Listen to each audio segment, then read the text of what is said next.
আপনি যদি আপনার ব্রেনকে স্থির রাখতে চান তাহলে নিয়মিত এই 10টি কাজ করুন। ইনশাআল্লাহ আপনার ব্রেন থাকবে স্থির এবং শান্তিপূর্ণ। তো চলুন জেনে নেওয়া যাক ব্রেন স্থির রাখার 10টি উপায়। 1 নাম্বার, নামাজ আদায় করো। এটা শুধু ইবাদত না, এটা মনকে শান্ত করার পথ। 2 নাম্বার, কোরআন তেলাওয়াত করো। প্রতিটি আয়াতে মিলে যায় মানসিক প্রশান্তি। 3 নাম্বার, সকাল সন্ধ্যার দোয়া পড়ো। দিন শুরু ও শেষ হোক আল্লাহর স্মরণে। 4 নাম্বার, ধ্যান বা মেডিটেশন করো। একটুখানি নিরাপত্তায় অনেক কিছু বদলে দেয়। 5 নাম্বার, কম কথা বলো, বেশি শোনো। এতে মন থাকে পরিষ্কার, মাথা থাকে ঠান্ডা। 6 নাম্বার, সোশ্যাল মিডিয়ায় সময় কমাও।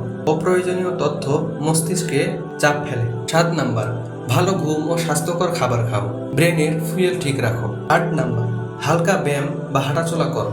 শরীর চললে মনও সচল থাকে। 9 নাম্বার, ভুল স্বীকার করে ক্ষমা চাও। এতে আত্মা প্রশান্তি পায়। 10 নাম্বার, তাওয়াক্কুল শেখো। আল্লাহর উপর ভরসা রাখো, সব ঠিক হয়ে যাবে ইনশাআল্লাহ। মন শান্তি তো জীবন শান্তি, শুরু করো আজ থেকে। সম্মানিত দর্শক, এরকম ইনফরমেশনমূলক ভিডিও পেতে ভিডিওটিতে একটি লাইক এবং চ্যানেলটি সাবস্ক্রাইব করে দিন এবং অন্য প্ল্যাটফর্মে দেখে থাকলে ফলো করতে ভুলবেন না। ধন্যবাদ।